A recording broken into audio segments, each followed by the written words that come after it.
Dumelang molweni sanbonani goeiemôre goeiemôre bonsoir bon après-midi tansi and good evening beautiful people of Regina, Saskatchewan and Canada. Yes, as per the most recent Super Bowl, as per Bad Bunny, it is no longer Canada. That is a thing of the past. It is Canada. Oui. Trying to think of Spanish. That's French. Anywho, Canada, shout out to y'all. Welcome to Conversations with Artists. My name is Vuyo Kinenza. I am joined with highly talented, esteemed artist Ben A.M. And you have tuned into Conversations with Artists, courtesy of Sask Music. We love you. We appreciate you. We are celebrating Black History, Black Artists, Black History Month. Now, on a technical level, Black History Month was last month. However, Michael B. Jordan just won Best Lead Actor. And so, as per the congregation, the people, the Black people, African people, all of us, Black History Month has now been extended until December 29th. We are now in Melanin March. Yes, there you have it. Blackity black, bekely beke. So, a bit of information about Ben A.M. Ben has been enthralled by music by music his entire life, both on stage and as an enthusiastic audience member. Throughout elementary school, high school, and university, he's taken many chances to participate in concert bands, various musicals, and choir. He first became Ben A.M. However, in 2019, when he started composing his own music on his phone, experimenting with everything that GarageBand had to offer. Somewhat resistant to labeling himself with a specific genre, Ben A.M. blends jazz, rap, soul, hip-hop, and rock. His passion for making music is fueled by the talented artists and musicians he's able to collaborate with. Recent highlights include performances at Swampfest and the BPES BHM Music Festival, as well as being awarded the Recording Artist Development Grant by the CCC. Please welcome Ben A.M. Thank you. Thank you so much for joining us. Yeah, of course. Congratulations on the grant. Thank you. Yeah, it's very exciting. Tell us a bit about it. What are you going to use it for? Yeah, so the grant allows me about a month worth of studio time with a proper producer who's worked lots before, because I produce and engineer everything, all my own stuff, usually. But it'll be nice to have somebody with experience in the industry. I've got like about a month, I think. It's like 4 weeks. I get in the studio. We can do however much time that we have, however fast and efficient we can work. That's how many songs I'll be able to do with them. And then I also get a little bit of money for either music video or photography, or I can use that to bring in session players if I want to get some exotic instruments, like, I don't know, some cellos or something. Period. Yeah. Chill with the cello. Exactly. Yeah. Got to get that orchestra in there. Give it to us. So I can use that to pay for that, pay the artist musicians to come in and do that. And then I could also use it for like mentorship in a way. So, there's the opportunity is endless. Essentially.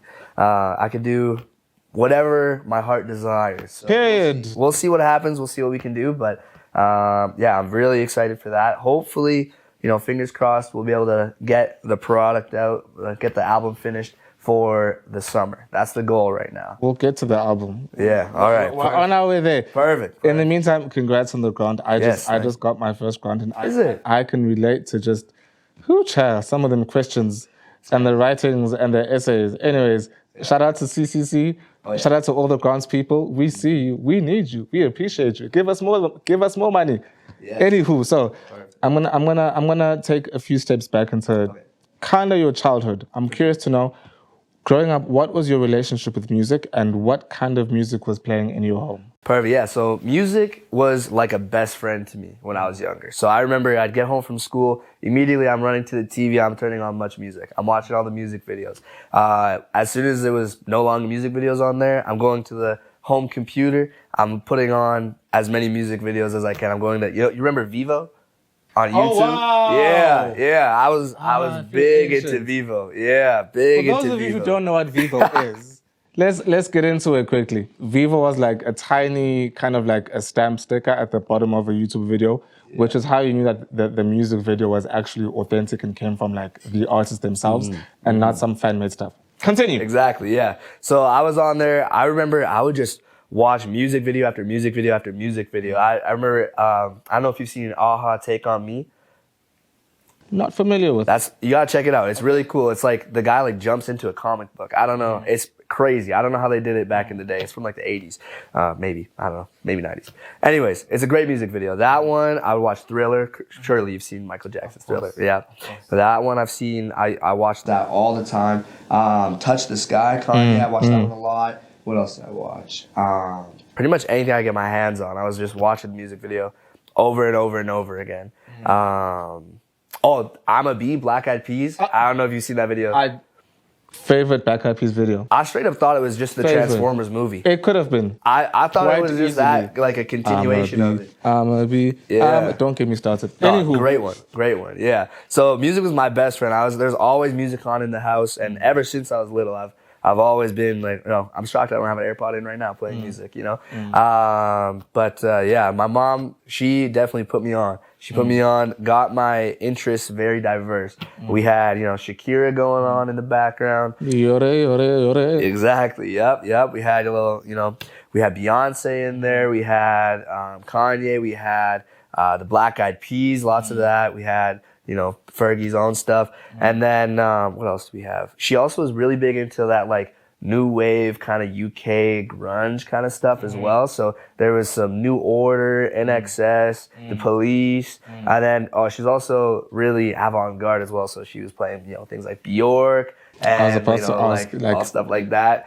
Also Sade was really big. Lots of Sade in there. Helen Fela Sade, I do. Shout out to you, my goat. Oh, love her. But so I was very lucky. We had a very wide spectrum of music playing in the house. It was always on. So I was big into music since birth, basically. We love to hear it. So in your younger years, you participated in everything from school choirs, musicals, and bands. Was your, I feel like I know the answer to the question, but was your family supportive of your interest in music? Yeah, I'd say so. I'd say so. So my aunt, she had a piano at her house. She still does. And I remember whenever we visited my aunt, I would just, slam on the keys. I was too young to really understand. But I would always slam on the keys and, she, even though it was nonsense, she was like, yeah, good job. Like my grandpa, my mom, my brother, they always came out to, my crappy grade 6 band performance or whatever. They were always super supportive in terms of, letting me practice I played the trumpet in band. And so you can imagine that might have been pretty annoying, some unskilled trumpeting happening, but, they were always super supportive of everything and, helped me practice. And I remember I was in grade 8, I did Aladdin, and I was fortunate enough to be Aladdin. And my mom, we sat through on the couch just like this. She had the lines there and I would sing it. A whole new world. Exactly. Yeah, I'd sing it and she would be like, no, you gotta hit the note a little bit better, like this or like that. And, she'd be giving me the pointers and all that. She was like, I'm gonna whip you into shape. Exactly, yeah. It's good. In the best way possible. Hit that vibrato. We love to see it. Okay, so at what point in your life did you realize that you could pursue this as a career? Oh, I think it was probably at some point in high school. I remember when COVID hit. So I graduated high school in 2021. So COVID hit while I was still in the middle. Yeah. And so because of that, I was stuck at home, not really much else to do. So I fell back into music almost out of necessity. I had nothing else really to do. As nobody else did really. And so on my phone on GarageBand, I was making these beats and stuff. And I was like, you know what? I'm making all these beats just for, fun and silliness. But what if I actually tried and really put, some effort into this into making it more like a polished product instead of just a hobby.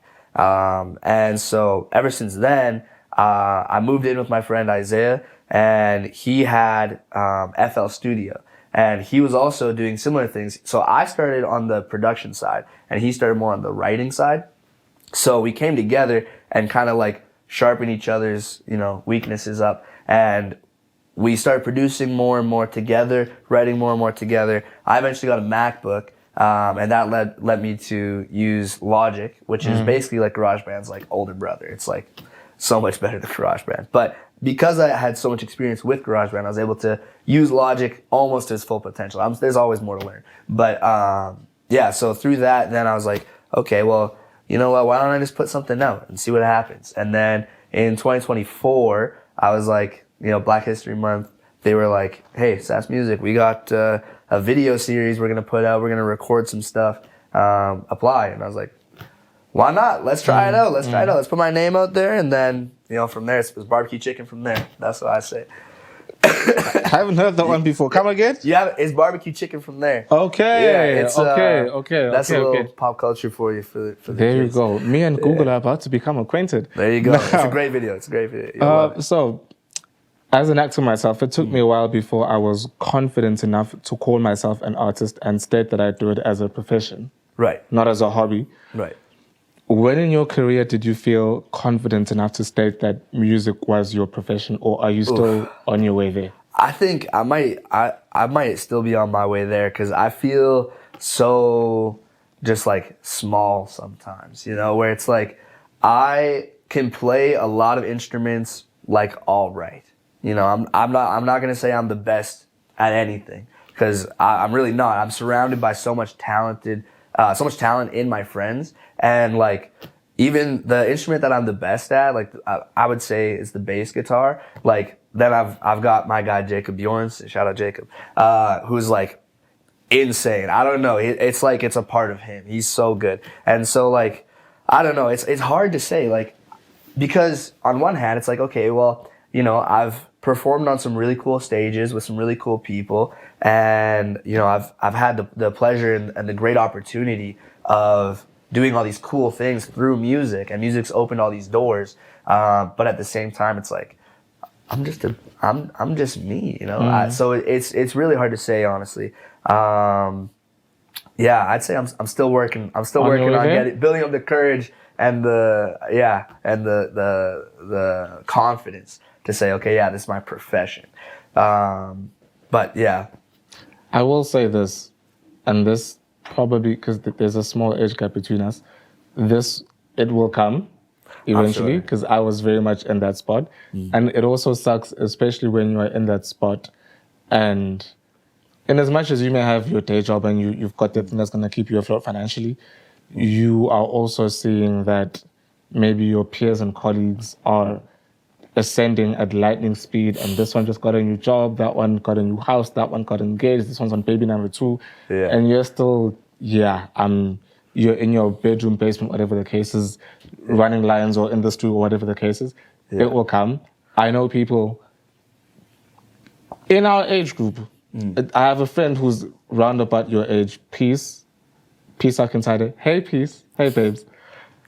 She is low-key an artist full-time. Yeah. As in, she is busy. You cannot just call her out of the blue. She is busy with a production, or she's writing, or she's doing something or the other, but most of her time is dedicated towards her being an artist. So you're on your way. Fingers crossed. It's going to happen. It's going to happen. Hopefully. All right, so that's the dream. Oftentimes, Black artists are lumped into the categories of either R&B or hip-hop. Is that a battle you've had to fight, or have you found out that the industry has been receptive to your genre-bending kind of music? So I think definitely as soon as, you know, they hear me, it's like, oh, okay, yeah, sure. But I have had a lot of experience, honestly, where like I'm meeting somebody for the first time and they maybe kind of know who I am, or they know I do music, and they're like, oh, you're a rapper, right? I'm like, no, I'm a singer, and like my instrumentals maybe have some hip hop influence, you know, like my drums are pretty like hip hop because that's what I grew up listening to. But like, I've definitely experienced a lot of that where it's like, you're a rapper, let's, you know, freestyle on this beat or something, you know. It's like, that's actually not what I do. That's not me at all. That's not me at all. Couldn't rap to save my life. Yeah. Maybe you could, I can't, but yes. No, I could pretend. I could string a bunch of words that rhyme. Yes, there you go. It's like spoken word poetry. There you go. Rap is poetry, but exactly. Not what we're talking about. No. So then, how have you navigated that? Is it a matter of you prove people wrong? Is it exhausting to have to prove people wrong? Do you just put the work out there and let it speak for itself? How do you Honestly, navigate that? for the most part, I just let it speak for itself, and I prove them wrong by showing them. You know, where it's like, because at the end of the day, I think it comes from a place of ignorance almost, and ignorant people are not going to be suddenly less ignorant because you're like, no, I do this different. I promise. If they want to call it rap, if they want to call it hip hop, so be it. You know, I know who I am here, and so I don't need to prove anything to them. You know what I mean? So I put my stuff out there. I perform on the stage, and if they see it and they like it, that's awesome. I call it what you want. I don't care. I know what it is to me, and I know what it means to me, and where it matters with the people that it matters to. They know what it is, so I don't feel really the need to correct them on the spot. Usually, if they're like introducing me to somebody, like, oh yeah, this is Ben. He raps. I'm like, I'm really more of a singer, but it's honestly, it is kind of frustrating sometimes when that same exact scenario where you know this person and they're introducing you to all these people, like maybe, a couple months apart, and then they make the same mistake. It's like, I'm not a rapper, man, I'm a singer. And that can be exhausting, but that's really why I just let it speak for itself. Okay, you want to come see me? Perfect. Come see me perform. You won't hear me rap at all. You'll hear me sing, and you might be a little confused, but it'll be a good time. So I'm sure you'll like it. Respect to the law, respect to Allah, respect mashallah. Okay? So, I just asked that. So, Told You was the first single you ever released. Yeah. And it was inspired by your first heartbreak. Yeah. Now, as an artist, do you find that pain oftentimes provides fertile soil for music making? Or are you able to create regardless of what state you're in? So I would say that I kind of treat the studio like my journal. So whatever state I'm in, that's going to lend itself to whatever music I'm making. So my first heartbreak, it happened, Told You, came out. And yeah, I was heartbroken. There's a lot of other songs that are from that era that are like, wow, this is sad, sad stuff. And then, as one does, we heal and meet somebody new. We have a lot of songs in the vault right now, or if you've ever been to a show, that are really lovey-dovey, talking about how loving you is easy. And that comes from a place where I remember, so I'll talk about my song Easy. It's not out yet at all. But that song came about because I was hanging out with this girl, this lovely woman. And I was just like, wow, like, talking to you is easy. Like, loving you is so easy. And so I went into the studio after and I wrote this song about exactly that. And then, one thing comes to another. Unfortunately, things come to an end again. And here we are again. It's been, that was a little recently that ended. And I've noticed, definitely in the studio now, I'm having trouble writing happy songs, you know what I mean? But I think in some ways that's okay because the music is a reflection of where I am in that moment. And additionally, I'll let it, speak for itself in such a way that, like, everybody has different emotions all the time. And I'm just fortunate enough that I have the ability to go down to our home studio and record whatever I'm feeling at that time. And so, I let it flow from the heart. Fair. Yeah. Beautiful response. I'm curious now. I'm just, for whatever reason, the artist that comes to mind is not that I was familiar with his music, but I knew his story. A rapper by the name of XXXTentacion. Oh yeah. And I just think of maybe other artists who've spoken about their health or maybe who have struggled with mental health issues. How important is it, do you think? My English just went out the door. How important do you think it is for artists to be, to be vulnerable with their lyrics and the music, but also to take care of themselves on a physical and mental level? Yeah, I'd say that's number one, because especially, I know, like, especially, like, as a man, like, men's mental health, society, we live in a society, in growing up, it was like, oh yeah, like, boys don't cry. You gotta, like, just be calm. You just gotta thug it out. I heard that so much, especially in high school. It was like, oh yeah, just thug it out. It is what it is. And that's I did like really embrace that, like, it is what it is, philosophy. But no, definitely, like, taking care of your soul and your heart and your mind is the number one thing you can do, because, like, as soon as that starts to go, then, you know, it's a slippery slope, and you want to stay away from that. But no, definitely, like, I find, like, you know, finding an outlet for any kind of, like, negative emotion or anything like that, whether that's talking to a friend or putting it into a song, or you know, getting in therapy, other kind of art, you know, if you're doing sculpting, painting, anything like that, is 1,000 times better than locking it down inside, you know. Shout out Bell, Let's Talk, you know, like, 100%, that's where it's at. Like, you gotta find a way to take care of yourself through whatever means necessary. Cause there's too many sad stories out there, and you can't let yourself be another sad story, you know? Yeah, got you completely.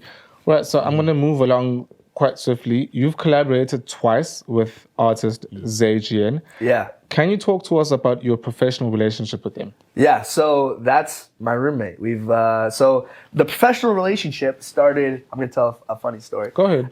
The professional relationship started, I would argue, when we were in grade 3, attending the same elementary school together. There's a history. Yeah. And, you know, real professional, I was doing something I shouldn't have been. I don't remember. I was a little bit of a troublemaker back in the day. It's grade 3. It's fine. And exactly. And he was like, I'm going to tell on you. You're not allowed to do that. And he raised his hand because, you know, now he claims that he was going to tell the teacher, oh, yeah, can I go to the bathroom? I was taking 0 chances, clocked him in the mouth. And that's where our professional relationship started, I would say. He moved away to England. I moved schools as well.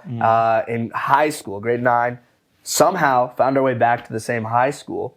And yeah, so then we started becoming friends again. And then after we graduated, we started living together. And so we share our home studio. So we're always, like, helping each other with each other's music. Like, even just last night, I was working on what probably is my next single, Light. I think it's almost done. And I had him listen to it, say, like, okay, like, what do you think? Like, how can we improve this? And he's always doing the same thing with me. So I'm always out there, you know, helping him, you know, give my input, my feedback. And we collaborate a lot on a lot of different things in a lot of different ways. So our professional relationship goes beyond just the professional side of things, in that we're like best friends. So yeah, it's a great collaboration. Love to see it. All right, so most of your collaborations thus far have been with other songwriters, Riley, Theo, Vins, there you go. Yeah. What do you look for in collaborators? Honestly, those are all just my friends. So I look for, you know, something, honestly, anything. I don't really look for anything in particular. That's a good question, but I really honestly just, I do it for the love of the game. You know, I love collaboration in every single way. So if, you know, somebody's got some art that they do, or they've got, you know, a skill or a talent that they can bring to the table, come on down to the studio. We'll see what happens. Whatever happens, happens. Like my song that I most recently put out, Ever Wanted, that was really just like a jam session. And so everybody was in there. We were just jamming. They all went home. I took the pieces of the jam, put them together after the fact, and then turned that into the song. And so that's how we wound up there. But yeah, no, I just love making art with people, period. So if you have art in your soul, that's what I look for, I would say. Period. All right, so as someone who, before I get there, as a songwriter, whose pen do you have admiration for in this industry? Oh, it's a very specific question. Yeah. Okay, I would say Daniel Caesar, Frank Ocean, and let's shout out a local artist. Shout out Katie Tupper. I'd say all those, and also my good friend Ella Forrest. I could just keep going on naming people. We've got time. We've got time. We've hit 15 minutes. Okay. Okay. We so- don't have as much time as we thought. Perfect. Okay. Anyways, all those people, they're so creative with it. And like Frank Ocean's stuff, you could dissect forever. Same deal with Daniel Caesar. And, you know, Katie Tupper, shout out, Canadian legend, Saskatchewanian legend, out there in Europe touring, doing all sorts of crazy stuff. I love her music writing ability as well. Like, her songs make you feel something. And that's my goal. That's my hope. That's my intention. So, yeah, gotta give her flowers there. Okay, shout out to her. So before I let you go, 30 minutes is Sass music. We would like to ask for more time next time. This was too fun. Anywho, before I let you go, talk to us about any projects you have. Right. Anything you're working on, anything on the horizon. Go. So through the CCC, as we mentioned, I got the Recording Artist Development Grant, the RAD program. And so they're struggling a little bit with renovations, construction delays. However, as soon as that's ready, I'm in the studio and hopefully we're going to have an album out. And with the album, I mentioned music videos. I love music videos so much. I think it's almost a forgotten or lost art at this point. And I kind of want to bring it back. Shout out Dave Free and Kendrick Lamar, PG Lang. I love the work they've been doing. It's inspired me. I want to make almost like a companion short film to go with my album. So we'll see how that happens. We'll see when that can come out, if I can time it right, if I have the time for it. But yeah, so hopefully we're going to have an album. And with the album, we're going to have hopefully at least one really good music video. So yeah, we're working on the music and that to get it ready for the RAD program. Coach, right. There you have it, folks. Ben, thank you so much for sitting with us. I have enjoyed this conversation. Yes, me too. Looking forward to the music. Yes. I'm a fan. Thank you. I'm actually a fan. I don't say this about everything. Thank you so much for joining us. Of course. That is it for today's episode. Please be sure to follow Ben AM on socials. What's your handle quickly? ft.ben.am. So it's featuring Ben AM. There you go. You can find him on socials. He has a link to his music in his bio. So thank you for tuning in. Thank you, Sass Music. All have a wonderful rest of your day, evening, wherever you are in the world. Peace out.